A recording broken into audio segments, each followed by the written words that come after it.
Good afternoon. Happy Wednesday. Oh my gosh, I have had the very best conversations today. They've been absolutely incredible, talking about employees and the psychology of leadership and building culture and recruiting, retention, employee engagement, all kinds of critical conversations. And they truly have been such a blast. So thank you for that.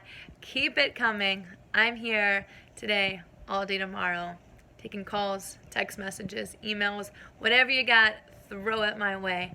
I'm here to help. So with that, I felt compelled to hop on a video and share a few things that through a conversation and even digging into a little bit of my own extra research, the most precise or concise breakdown to answer the biggest question of all. Why do we resist change? This has come up when talking about all of the topics that I just mentioned, and this seems to be the common denominator. So grab a seat, come on in, welcome to my house. We're going to do a quick little porch sit, if you will, if my phone doesn't die. Quick porch sit. And I want to share with you the 4 reasons that we resist change. Now, of course, you can apply this personally as well as professionally, but this is what I've got for you. So the first reason, number 1, and luckily for both of us, my dear friend, my business partner, Jared Hardy, he is an expert in this topic. So number 1 reason that we resist change, no surprise, it's fear. Fear is the number 1 reason we resist change, because of failure. We start to fear failure. We start to have self-doubt. We fear loss of competence, loss of confidence, because our competence has decreased. And we have this fear of potential, nothing's actually happened yet, potential embarrassment going through the change. If we are taking on a new role at work, whether it be a promotion or just new assignment, if we are taking on a new project or implementing a change, well, what is our peer group going to think? How are we going to perform? Oh my goodness, what if I screw it up? How embarrassing. So we have all of these fears that make change so much scarier than it really is, especially because things like failure and loss and change are inevitable in our lives anyway. So we actually do it all the time. We experience it all the time. It's no different right now, but we can train through it. So the second reason that we resist change, even though it's inevitable, and oftentimes we even crave or ask for change. We ask our organizations to make the changes, and then we panic if it starts to happen. Why do we do that? The second reason is familiarity. We are habit creatures. We like safety and security and routine, and we build on that, and we make decisions on that. We build up our experiences. We like things to be familiar, and we like to create this welcome, controlled, stable environment as much as we can, right? As much as we can. We know it's not a guarantee, but we try for it. So lack of familiarity makes us resist change. The third reason is preparation. Now, some of this is internal. What can I do? And a lot of it also falls on the organization and on our leaders. So preparation. Do we have the knowledge, the skills, the resources? Do we have the tools? Do we have the new insight that is going to prepare us and help us to successfully navigate this change? So we have a little bit more fear, a little bit more self-doubt, and it is just compounding and is making change this big scary thing that we actually face day in and day out. The fourth reason, and this one is not completely my expertise just yet, but I'm working on it.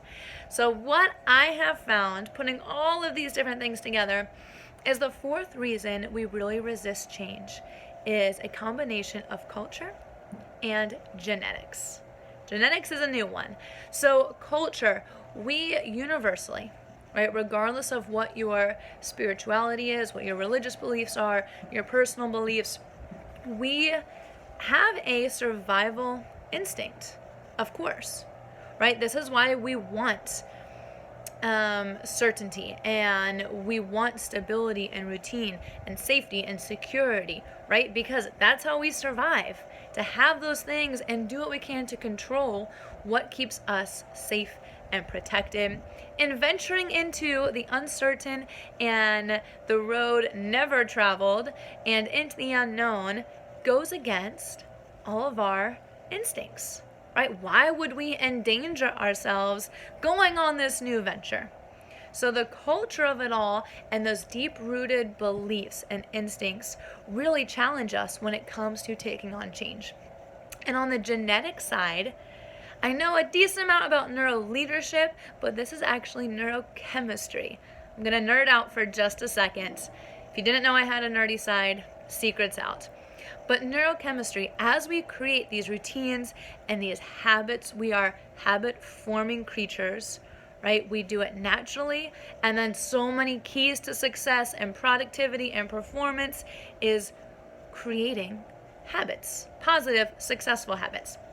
So when we do that, we actually create these neurochemical grooves in our brain, right? Those are the habits. And we've done this thing over and over and over again, and we've created these grooves. Now, when change comes, we basically wash it away, right? We wash those grooves away that took so much time to get anyway.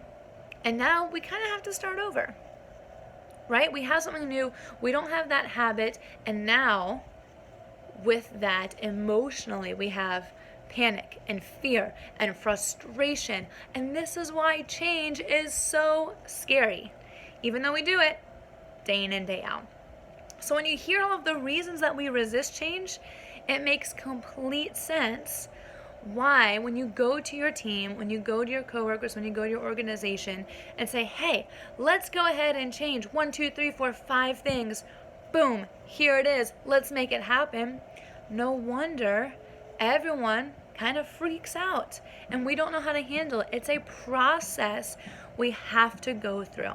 So as a leader, you having the self-awareness and the understanding of the top 4 reasons we resist change, it being fear and preparation and culture and genetics, lack of preparation, culture and genetics and familiarity and the lack thereof, those challenges that we're going to face are naturally going to build resistance. So when you are leading, when you are proposing and implementing change, be aware of how and why we resist and what measures, what steps can we put in place to be proactive with it.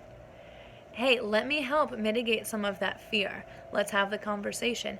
Hey, let me explain to you how we're going to prepare you for this successful transition through this change. So, top 4 reasons we resist change. Let me know what you think. Let me know what you're doing. And are you going through changes with your team or organization or even yourself right now? And how are you doing?